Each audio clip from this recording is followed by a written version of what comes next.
Hello friends, welcome back to our YouTube channel.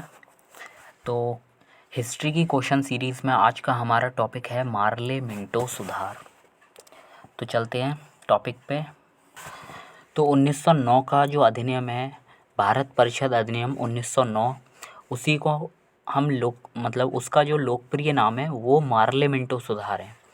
Morley Minto सुधार क्यों रखा गया? क्योंकि उस समय का वायसराय, 1909 की बात चल रही है, उस समय का वायसराय मिंटो था और भारत सचिव मार्ले था। तो 1909 के जो भारत परिषद अधिनियम है उसको ही हम मार्ले मिंटो सुधार कह देते हैं। तो मार्ले मिंटो सुधार किस समिति की सिफारिश के आधार पर लाया गया था? तो अरुणडेल कमेटी की सिफारिश के आधार पर आया था ये। इसके प्रमुख प्रावधान क्या थे? तो इसके प्रमुख प्रावधानों में पहला, भारतीय जो केंद्रीय विधानमंडल का विस्तार किया गया। विधानमंडल क्या होता था उस समय? जैसे आज की संसद है, वैसे उस समय केंद्रीय विधान परिषद या विधानमंडल हुआ करती थी। तो केंद्रीय विधान परिषद का विस्तार किया गया। अब केंद्रीय विधान परिषद कैसे काम करती थी और ब्रिटिश सरकार में, ब्रिटिश भारत में क्या क्या हुआ करता था? तो ब्रिटिश भारत जो था वो, उसको दो लोगों द्वारा संचालित किया जाता था। पहला तो केंद्रीय विधान परिषद और दूसरा भारत सरकार। भारत सरकार जैसे कि आज की हम समझ सकते हैं, जैसे कि आज की पार्टी बीजेपी है, तो वैसे ही उस ज़माने में भारत सरकार को वायसराय और उसकी काउंसिल यानी कि कार्यकारिणी संभालती थी। और आज की जो संसद है, जो नियम बनाने का काम करती है, कानून बनाने का काम करती है, तो वैसे ही कुछ यहाँ केंद्रीय विधान परिषद हुआ करती थी। तो केंद्रीय विधान परिषद और वायसराय एवं कार्यकारिणी ये हुआ करती थी भारत सरकार में। वायसराय और साथ ही इसके कार्य के लिए 8 इसके सदस्य हुआ करते थे। तो वायसराय और उसकी कार्यकारिणी में टोटल 9 सदस्य हुआ करते थे। और ये 9 सदस्य जो थे ये पूरे के पूरे 9 केंद्रीय विधान परिषद के भी सदस्य हुआ करते थे। तो टोटल सदस्यों की बात करें तो 69, लेकिन अगर इन 9 को हटा लिया जाए तो टोटल वास्तविक अगर सदस्यों की संख्या की बात की जाए तो वो 60 ही बचे। 60 सदस्य हैं केंद्रीय विधान परिषद में। तो 60 में से 28 तो मनोनीत होते थे और 32 का निर्वाचन होता था। तो जो 1909 का अधिनियम था उसमें केंद्रीय विधानमंडल का विस्तार किया गया। कैसे किया गया तो ये देख लेते हैं। जो केंद्रीय विधान परिषद में 60 सदस्य होते थे उसमें से 28 तो मनोनीत होते थे, और ये जो मनोनीत सदस्य होते थे इन्हें हम शासकीय सदस्य कह देते थे। तो ये जो 28 मनोनीत सदस्य हैं ये शासकीय होते थे, और 32 जो निर्वाचित सदस्य हैं ये गैर शासकीय थे। इन 32 सदस्य में से भी 5 मनोनीत किए जाते थे, यानी कि 32 जो गैर शासकीय सदस्य हैं इनमें से भी 5 को दोबारा मनोनीत किया जाता था। बची 5 सीटें मनोनीत होती थी, और जो बची ये 27 सीटें ये निर्वाचित होती थी। और इन 27 सीटों में से भी 5 सीटें मुस्लिम लीग को दे दी गई थी, यानी कि मुस्लिमों के लिए आरक्षित कर दी गई थी 1909 के अधिनियम में। तो ये 1909 के अधिनियम का प्रमुख बिंदु है कि जो 27 निर्वाचित सीटें थीं गैर शासकीय, उसमें से 5 सीटें मुस्लिम लीग के लिए आरक्षित कर दी गईं। इसके बाद केंद्रीय विधान परिषद के अलावा जो प्रांतों की विधान परिषद हुआ करती थी उसका भी विस्तार किया गया।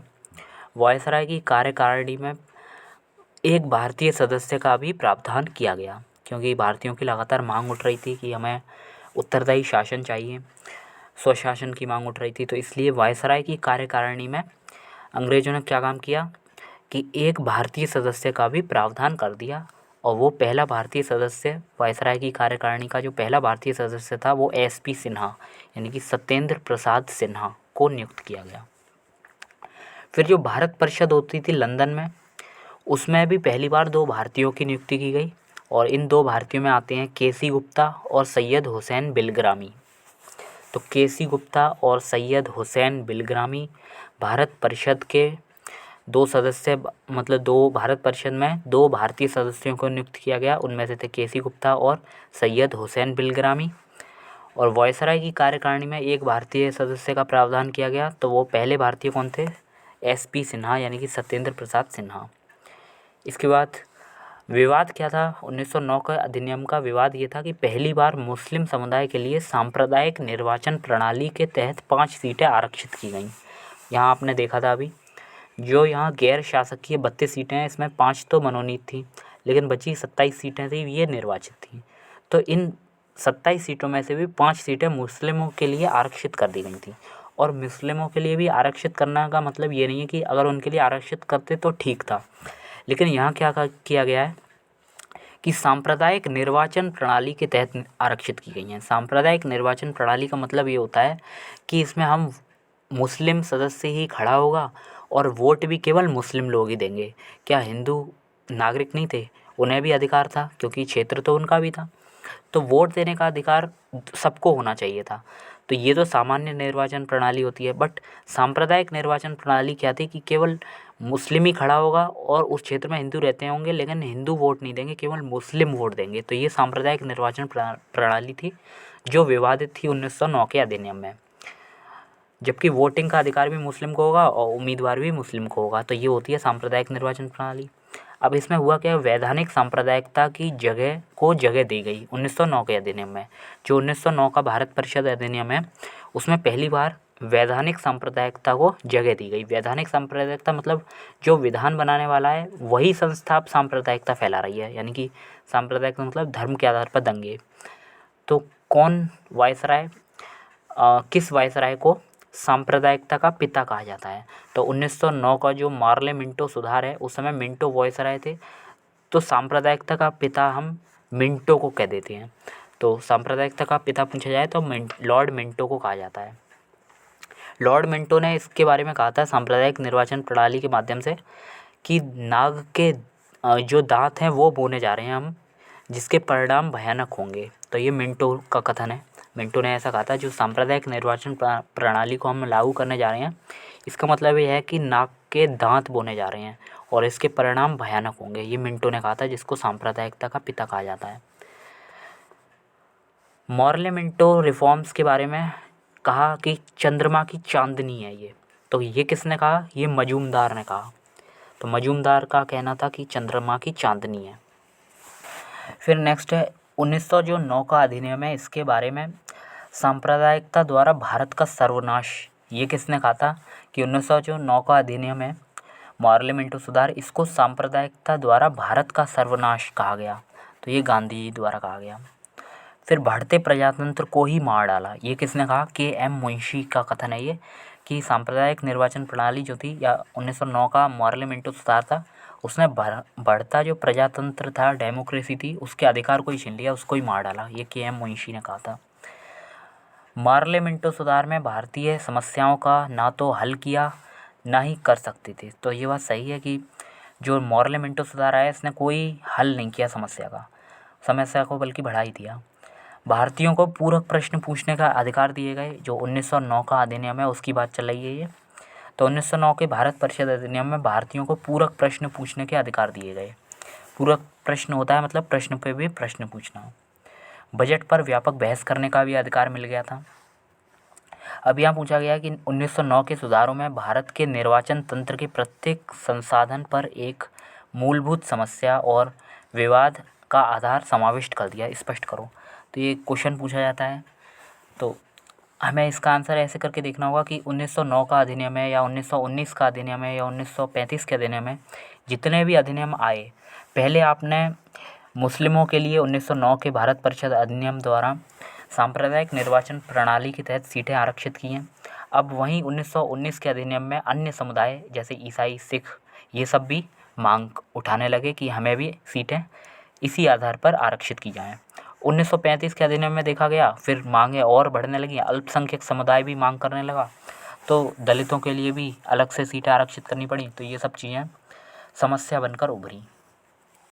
अब हम इससे कुछ क्वेश्चंस देखते हैं। मॉर्ले मिंटो सुधार बिल कब आया था? 1909 में। 1909 के इंडियन काउंसिल एक्ट में व्यवस्था की गई थी सांप्रदायिक प्रतिनिधित्व की, जो सांप्रदायिक निर्वाचन प्रणाली है उसकी।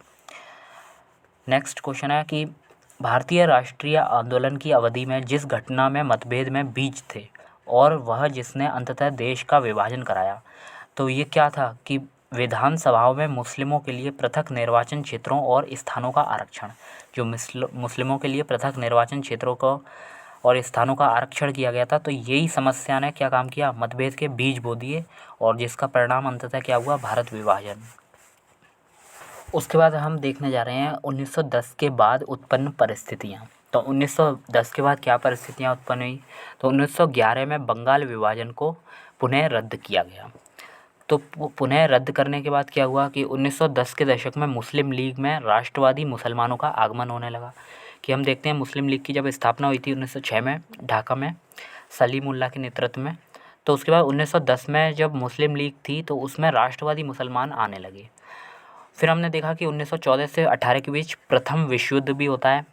और प्रथम विश्व युद्ध किन किन देशों के बीच होता है? तो ये दो शक्तियाँ हैं, एक है मित्र राष्ट्र और दूसरा है केंद्रीय शक्तियाँ, जिसे कहते हैं सेंट्रल पावर्स। तो मित्र राष्ट्रों में आते हैं ब्रिटेन, फ्रांस और यूएसए।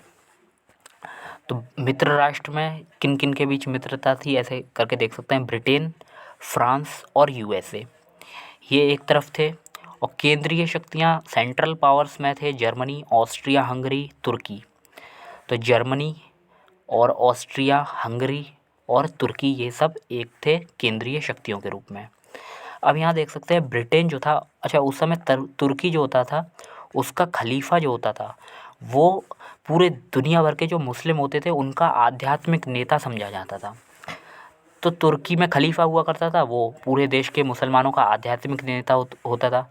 और ब्रिटेन यहाँ तुर्की के खिलाफ लड़ रहा है, क्योंकि ब्रिटेन मित्र राष्ट्र में आ रहा है और केंद्रीय शक्तियों में आ रहे हैं तुर्की, जर्मनी और ऑस्ट्रिया, हंगरी। तो यहाँ ब्रिटेन अगर तुर्की के खिलाफ लड़ रहा है तो जाहिर सी बात है कि मुस्लिमों का जो आध्यात्मिक नेता है खलीफा, उससे भी लड़ेगा, उसके देश से लड़ेगा, तो फिर सारे देश के मुसलमान नाराज़ हो जाएंगे। तो यह भारत जो था, भारत भी ब्रिटिश का उपनिवेश था, यानी कि ब्रिटिश का शासन हुआ करता था भारत में। तो भारत के जो मुसलमान थे वो भी अब ब्रिटिश सरकार से इसलिए नाराज़ हो गए कि ब्रिटेन कैसे तुर्की के खलीफा के विरुद्ध युद्ध कर सकता है। तो इसके आधार पर, धार्मिक आधार पर मुसलमान एक हो गए। तो 1910 के बाद मुस्लिम लीग एवं ब्रिटिश सरकार के बीच थोड़ी दूरियां बढ़ने लगीं। उसके बाद कुछ एक दो बातें और हैं, जैसे 1911 में घोषणा हुई, लेकिन 1912 में राजधानी कोलकाता से दिल्ली स्थानांतरित की गई। यानी कि पहले जो अंग्रेज़ों की राजधानी हुआ करती थी वो कोलकाता हुआ करती थी, लेकिन 1911 में ये घोषणा की गई कि अब राजधानी दिल्ली हुआ करेगी। 1912 में राजधानी कोलकाता से दिल्ली स्थानांतरित की गई। उस समय वायसराय कौन था? तो हार्डिंग उस समय वायसराय था। हार्डिंग की गाड़ी पर बम फेंका था खुदीराम बोस ने, फिर भाग गए थे वो। तो ब्रिटिश शासन के दौरान बिहार को अलग प्रांत का दर्जा प्राप्त हुआ। तो ब्रिटिश शासन के दौरान जो बिहार है उसको अलग प्रांत का दर्जा 1912 में मिला। अब चलते हैं, हमारा टॉपिक है दिल्ली दरबार और राजधानी परिवर्तन। तो ब्रिटिश काल में दिल्ली के पहले भारत की राजधानी क्या हुआ करती थी? कोलकाता। 1912 में जब राजधानी कलकत्ता से दिल्ली लाई गई उस समय भारत का वायसराय कौन था? Lord Hardinge. दिल्ली भारत की राजधानी 1911 में ये घोषणा की गई थी। यह नोट में ये बताया भी गया है कि 1911 में बंगाल विभाजन को रद्द कर भारत की राजधानी कलकत्ता से दिल्ली स्थानांतरित करने की घोषणा की गई थी और 1912 में दिल्ली राजधानी बनी। तो बंगाल विभाजन जब हुआ था 1911 में, तभी ये घोषणा की गई थी कि भारत की राजधानी अब कलकत्ता नहीं होगी, दिल्ली होगी। वह जिसके राजकीय प्रवेश के अवसर पर दिल्ली में बम फेंका गया, तो हार्डिंग, लॉर्ड हार्डिंग के राजकीय प्रवेश के अवसर पर दिल्ली में बम फेंका गया था खुदीराम बोस द्वारा, फिर वो भाग गए थे जापान। ब्रिटिश शासन के दौरान बिहार को एक अलग प्रांत का दर्जा प्राप्त हुआ था 1912 में। अब हम पढ़ने जा रहे हैं होम रूल लीग आंदोलन 1916। तो क्या था? एनी बेसेंट एक महिला हैं जो आयरलैंड से थी। तो ये थियोसॉफिकल सोसाइटी से जुड़ी हुई महिला थी। थियोसॉफिकल सोसाइटी जो थी तो इसकी स्थापना अमेरिका में हुई थी। जो थियोसॉफिकल सोसाइटी है इसकी स्थापना अमेरिका में हुई थी और थियोसॉफिकल सोसाइटी से जुड़ी थी एनी बेसेंट जो आयरलैंड से थी। और एनी बेसेंट के साथ ही बाल गंगाधर तिलक ने जुड़कर होम रूल लीग आंदोलन को संचालित किया था। तो मिलकर जो आंदोलन इन दोनों ने चलाया, एनी बेसेंट ने और बाल गंगाधर तिलक ने, तो इसी को होम रूल लीग कहा जाता है। किसकी तर्ज पर चलाया? जो एनी बेसेंट थी, पहले उन्होंने अपने देश आयरलैंड में चलाया था यही आंदोलन, तो इसी की तर्ज पर आयरलैंड में जो आंदोलन चलाया था उसी की तर्ज पर भारत में होम रूल लीग मूवमेंट शुरू किया। किन दोनों ने? बाल गंगाधर तिलक और एनी बेसेंट ने मिलकर। मद्रास में अड्यार स्थान में आई। तो मद्रास में ये जो एनी बेसेंट है मद्रास के अड्यार स्थान में आई थी पहले।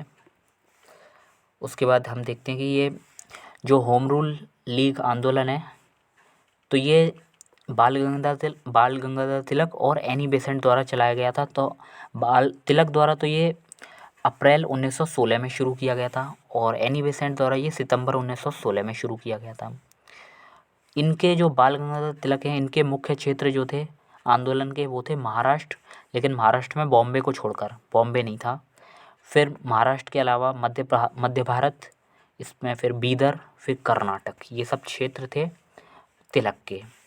वहीं एनी बेसेंट के कौन से क्षेत्र थे? तो बम्बई सहित शेष भारत। यहाँ बम्बई छोड़ दिया था इन्होंने, बम्बई को एनी बेसेंट ने कवर किया और जितना भी शेष भारत है मध्य भारत, बीदर, कर्नाटक के अलावा वो सब एनी बेसेंट ने कवर किया अपने आंदोलन में। तो यहाँ एनी बेसेंट के बारे में यहाँ ये भी कहा गया कि जो उदारवादी इनके साथ जुड़े थे वो अरुंडेल और वाडिया, वीपी वाडिया और जॉर्ज अरुंडेल भी एनी बेसेंट के साथ जुड़े हुए व्यक्ति थे। बाल गंगाधर तिलक ने जो पत्रिका चलाई थी वो थी मराठा और केसरी। तो द मराठा इंग्लिश की पत्रिका है और केसरी जो है वो मराठी है। एक सेकंड।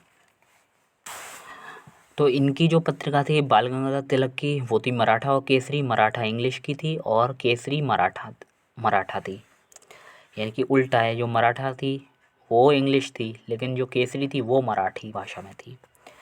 वहीं जो एनी बेसेंट थी उनने दो पत्रिका चलाई थी, कॉमनवेल्थ और न्यू इंडिया। तो न्यू इंडिया और कॉमनवेल्थ एनी बेसेंट की पत्रिकाएं हैं। बाल गंगाधर तिलक का एक कथन है, स्वराज मेरा जन्म सिद्ध अधिकार है, मैं इसे लेकर रहूँगा। तो ये कहा था बाल गंगाधर तिलक ने। 1917 में मॉन्टेग्यू चेम्सफोर्ड सुधार की घोषणा की गई थी। तो चेम्सफोर्ड उस समय वॉयसराय थे। तो इनके द्वारा घोषणा की गई कि 1917 में मॉन्टेग्यू चेम्सफोर्ड सुधार आएगा, जिसमें उत्तरदायी शासन की बात कही गई थी ब्रिटिश सरकार द्वारा। ब्रिटिश सरकार द्वारा कहा गया था कि फर्स्ट वर्ल्ड वार जो चल रहा है 1914 से शुरू हुआ था और 1918 में समाप्त हुआ था। तो बीच में ब्रिटिश सरकार ने घोषणा की थी कि फर्स्ट वर्ल्ड वार के बाद मतलब ख़त्म होते ही हम स्वराज दे देंगे आप लोगों को। तो एनी बेसेंट का जो आंदोलन था वो इससे कमज़ोर पड़ गया। एनी बेसेंट ने सोचा कि जैसे आयरलैंड में ब्रिटिश सरकार ने उत्तरदायी शासन दिया है वैसे ही भारत में भी उत्तरदायी शासन अब स्थापित हो जाएगा, लेकिन ऐसा हुआ नहीं। यह आंदोलन को कमज़ोर करने के लिए किया गया था। तो मॉन्टेग्यू चेम्सफोर्ड सुधार के कारण ही जो एनी बेसेंट का आंदोलन था होम रूल लीग मूवमेंट वो कमज़ोर पड़ गया। इसके बाद योगदान की बात करें कि इनका क्या योगदान रहा है होम रूल लीग का। तो 1910 के बाद जो राष्ट्रवाद में एकदम से शिथिलता आ गई थी, तो इसके बाद होम रूल लीग आंदोलन ने फिर से एक नई ऊंचाई दी राष्ट्रवाद को। परिणाम क्या हुआ कि इंडिया अनरेस्ट बुक एक थी, भारत में अशांति का जनक किसे कहा गया। तो भारत में अशांति के लिए उत्तरदायी किसको ठहराया गया? तो आर्य समाज को और तिलक को। तो तिलक ने राष्ट्रवाद के लिए शिवाजी उत्सव और गणेश उत्सव का सहारा लिया था। तो शिवाजी उत्सव और गणेश उत्सव के कारण तिलक को भारत में अशांति का जनक कहा गया। वहीं दूसरी ओर आर्य समाज जो दयानंद सरस्वती द्वारा स्थापित था और आर्य समाज द्वारा ही शुद्धि आंदोलन चलाया गया था, जिसमें हिंदू को वापस हिंदू धर्म में मतलब कन्वर्टेड जो हिंदूज थे उनको वापस हिंदू धर्म में लाया जाए, इसके लिए चलाया गया था ये शुद्धि आंदोलन। तो इनको भी अशांति का जनक बताया गया। इसके बाद इस बुक ने तिलक को जब भारत में अशांति फैलाने के लिए तिलक को जिम्मेदार माना, तो जिसके विरोध में तिलक मानहानि के केस में व्यस्त हो गए। तो तिलक ने इस बुक पे मानहानि का केस कर दिया और उस केस में व्यस्त हो गए और इसके बाद होम रूल आंदोलन स्वतः ही कमज़ोर पड़ने लगा। 1917 में कांग्रेस का अध्यक्ष एनी बेसेंट बनी थी, यह बात ध्यान रखना आप लोग, पहली महिला अध्यक्ष थी। 1907 के सूरत विभाजन के बाद अब सूरत विभाजन हो गया था उस समय 1907 में। उसके बाद दिसंबर 1916 में कांग्रेस का वार्षिक अधिवेशन लखनऊ में होता है, तो जिसकी अध्यक्षता अंबिकाचरण मजूमदार द्वारा की गई थी। तो लखनऊ अधिवेशन में दो घटनाएं होती हैं। 1916 में जो कांग्रेस का वार्षिक अधिवेशन है वो लखनऊ अधिवेशन के नाम से जाना जाता है। तो ये क्यों फेमस है? इसकी अध्यक्षता अंबिका चरण मजूमदार ने की थी। तो इसमें क्या हुआ था, उदारवादी और उग्रवादी राष्ट्रवादियों का मिलन हो गया था। जो 1907 में सूरत विभाजन हुआ था, जिसके कारण उदारवादी और उग्रवादियों में फूट पड़ गई थी। तो यहाँ अब उग्रवादी और उदारवादी साथ साथ आ जाते हैं। भूमिका किसकी रही, तिलक एवं एनी बेसेंट का जो होम रूल आंदोलन था उसने भूमिका निभाई थी। तो तिलक और एनी बेसेंट ने दोनों को, उग्रवादी और उदारवादियों को करीब लाया। उसके बाद कांग्रेस एवं मुस्लिम लीग के मध्य भी एक समझौता हुआ, जिसे लखनऊ समझौता के नाम से जाना गया। यहाँ परिप्रेक्ष्य क्या था कि कांग्रेस और मुस्लिम लीग क्यों पास आ गए थे, क्योंकि उस समय फर्स्ट वर्ल्ड वार आपने देखा था। तो फर्स्ट वर्ल्ड वार में जैसे कि आपने देखा था, मित्र राष्ट्रों में ब्रिटेन, फ्रांस और यूएसए थे, और केंद्रीय शक्तियों में जर्मनी, ऑस्ट्रिया हंगरी और तुर्की थे। तो यहाँ मित्र राष्ट्र में से ब्रिटेन जो था वो केंद्रीय शक्ति तुर्की के खिलाफ लड़ रहा था। तो तुर्की के जो खलीफा थे पूरे देश के मुसलमानों के आध्यात्मिक नेता माने जाते थे। तो अगर ब्रिटेन यहाँ टर्की से लड़ाई लड़ रहा है तो भारत के मुस्लिम भी इससे नाराज़ होंगे। तो कारण ये भी था। फिर कारण ये भी था 1911 में बंगाल विभाजन को रद्द किया गया। 1910 के बाद फिर राष्ट्रवादी मुसलमानों का भी आगमन हो गया था। तो यही कारण रहा है कि लखनऊ अधिवेशन में कांग्रेस और मुस्लिम लीग के मध्य समझौता हो जाता है, और मुस्लिम जो थे वो कांग्रेस के नज़दीक आ गए और लखनऊ समझौता के नाम से जाना गया। यही 1916 का जो लखनऊ अधिवेशन था, तो लखनऊ अधिवेशन में कांग्रेस और मुस्लिम लीग के बीच नज़दीकियाँ बढ़ी। क्यों, तो ये पूछ लेते हैं। तो क्योंकि मुस्लिम लीग और अंग्रेज़ों के बीच दूरियाँ बढ़ी थी। क्यों बढ़ी थी, वही प्रथम विश्व युद्ध कारण था, फर्स्ट वर्ल्ड वार और खलीफा का ये कारण था पहला। फिर राष्ट्रवादी मुसलमान आ गए थे, बंगाल जो विभाजन था वो भी रद्द कर दिया गया था। तो कांग्रेस ने मुस्लिम लीग की सांप्रदायिक निर्वाचन प्रणाली को स्वीकार किया।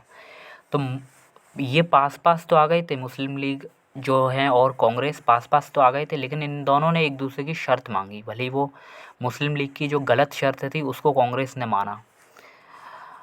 तो शर्त क्या थी कि कांग्रेस ने मुस्लिम लीग की जो सांप्रदायिक निर्वाचन प्रणाली है, जो आपने पढ़ा था 1909 का मार्ले मिंटो सुधार, उसमें मुसलमानों के लिए पृथक से जो सांप्रदायिक निर्वाचन प्रणाली के तहत सीटें आरक्षित की गई थी मुस्लिमों के लिए। तो उस प्रणाली को कांग्रेस ने, मुस्लिम लीग की जो सांप्रदायिक निर्वाचन प्रणाली है उसकी मांग को स्वीकार कर लिया। अब उसका विरोध कांग्रेस नहीं करेगी। तो ये कहीं ना कहीं गलत मांग को स्वीकार कर लिया कांग्रेस ने, क्योंकि इससे देश का विभाजन होना तय था। मुस्लिम लीग ने कांग्रेस की उत्तरदायी शासन की मांग को स्वीकार किया। अब ये बताओ, उत्तरदायी शासन तो वैसे भी चाहिए था, भले ही वो मुस्लिम हो या सभी हिंदू हो, कांग्रेस के कोई भी सदस्य हो, सबको उत्तरदायी शासन की तो आवश्यकता थी। तो ये मांग तो ठीक है, मुसलमानों का देश है तो उन्हें भी उत्तरदायी शासन की ज़रूरत है, और कांग्रेस में जो हिंदू हैं उनको भी उत्तरदायी शासन की ज़रूरत है। तो यहाँ तो ठीक है। तो यही तुष्टीकरण की नीति का विकास समझा जाता है यहीं से। जो लखनऊ समझौता 1916 का था, तो इसमें कांग्रेस की महान भूल क्यों माना जाता है, क्योंकि यहाँ से तुष्टीकरण की नीति का विकास होता है। तुष्टीकरण की नीति का मतलब ये होता है किसी की गलत मांगों को अपनी सही मांगों को मनवाने के लिए उसकी गलत मांगों को मान लेना। अब हम पढ़ते हैं आगे। नेक्स्ट क्वेश्चंस हमारे यहाँ से स्टार्ट होते हैं। कांग्रेस का लखनऊ अधिवेशन। तो 1916 में इंडियन नेशनल कांग्रेस का और इंडियन मुस्लिम लीग ने एक ही समय अपने अधिवेशन आयोजित किए थे। तो कहाँ, दोनों के अधिवेशन, मुस्लिम लीग के और कांग्रेस के, 1916 में लखनऊ में हुए थे।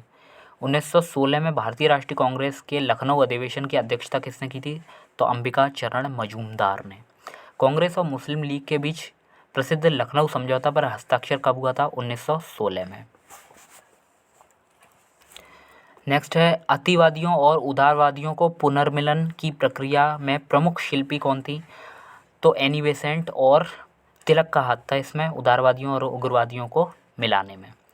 1916 में मुस्लिम लीग और कांग्रेस के मध्य समझौता किसने कराया था, तो बाल गंगाधर तिलक ने मुस्लिम लीग और कांग्रेस के मध्य समझौता कराया था। तो यहाँ आप लोग ये चीज़ ध्यान रखना, उदारवादी और उग्रवादियों में तो जो समझौता कराया था वो एनी बेसेंट ने, और मुस्लिम लीग और कांग्रेस में तिलक ने समझौता कराया था। तो तिलक को जो सांप्रदायिकतावादी कहा जाता है वो बिल्कुल गलत है, क्योंकि तिलक ने खुद समझौता कराया है यहाँ कांग्रेस और मुस्लिम लीग के बीच। तो ये सांप्रदायिक कैसे हो सकते हैं। कांग्रेस के 1916 के लखनऊ अधिवेशन में लिया गया मुख्य दूरगामी परिणाम वाला निर्णय क्या था, तो मुस्लिम लीग की जो पृथक निर्वाचन क्षेत्र की मांग को स्वीकार कर लेना, यही लखनऊ अधिवेशन में लिया गया जो निर्णय था उसका मुख्य दूरगामी परिणाम वाला निर्णय था। मुख्य दूरगामी परिणाम क्या हुआ कि भारत विभाजन हो गया एक तरह से, कि जब आप एक गलत मांग को अभी मांग स्वीकार कर रहे हैं, फिर आगे हर वर्ग अपना इस तरह की मांगों को रखने लगेगा, फिर धीरे धीरे मांग बढ़ती जाएगी और भारत विभाजन की ओर बढ़ने लगेगा। इंडियन नेशनल कांग्रेस और मुस्लिम लीग के बीच मतैक्य का काल प्रदर्शित करता है। तो इंडियन नेशनल कांग्रेस और मुस्लिम लीग के बीच जो मतैक्य मतलब एक हो गए इनके मत, तो ये 1916 के लखनऊ अधिवेशन से एक हो गए। 1922 तक दोनों एक रहते हैं। 1916 के लखनऊ के कांग्रेस अधिवेशन के विषय में सत्य क्या है कि इस अधिवेशन में उदारवादियों और उग्रवादियों के बीच मेल स्थापित हुआ था। सही बात है। तो किसने कराया था ये मेल? एनी बेसेंट ने। महात्मा गांधी पहली बार चंपारण के किसानों की समस्याओं से 1916 में ही अवगत कराए गए थे लखनऊ अधिवेशन में। यहाँ से अब एक पॉइंट बचा था हमारा, तिलक और एनी बेसेंट द्वारा बनाए गए जो होम रूल आंदोलन है को एक में मिला दिया गया। तो 1918 में दोनों जो आंदोलन अलग अलग चला रहे थे, तिलक जो थे वो महाराष्ट्र में, मध्य भारत में, बीदर, बरार और कर्नाटक में चला रहे थे, वहीं एनी बेसेंट शेष भारत में चला रही थी। तो इन दोनों के आंदोलन को मिला दिया गया था 1918 में। वैसे आंदोलन एक ही था, लेकिन 1918 में इन दोनों को एक ही में मिला दिया गया था। होम रूल लीग तिलक द्वारा महाराष्ट्र में, मध्य भारत में, कर्नाटक में बरार तक सीमित था और बाकी सभी क्षेत्रों पर एनी बेसेंट का काम था। फेबियन आंदोलन की प्रस्तावक कौन थी? तो फेबियन आंदोलन हम इसी को कह देते हैं, होम रूल लीग आंदोलन को। तो एनी बेसेंट थी इसकी प्रस्तावक। फिर इटली अपसिसिया युद्ध कब हुआ था? तो 1898 में। अब आते हैं होम रूल लीग आंदोलन के प्रश्न कुछ। तो होम रूल लीग आंदोलन सर्वप्रथम प्रारंभ किया था एनी बेसेंट ने। 1915 से 16 में दो होम रूल लीग आरंभ की गई थी तिलक और एनी बेसेंट के नेतृत्व में। नेक्स्ट क्वेश्चन है, एनी बेसेंट मुख्यतः संबंधित रही हैं। तो एनी बेसेंट किससे संबंधित रही हैं? गृह शासन आंदोलन यानी कि होम रूल लीग मूवमेंट से।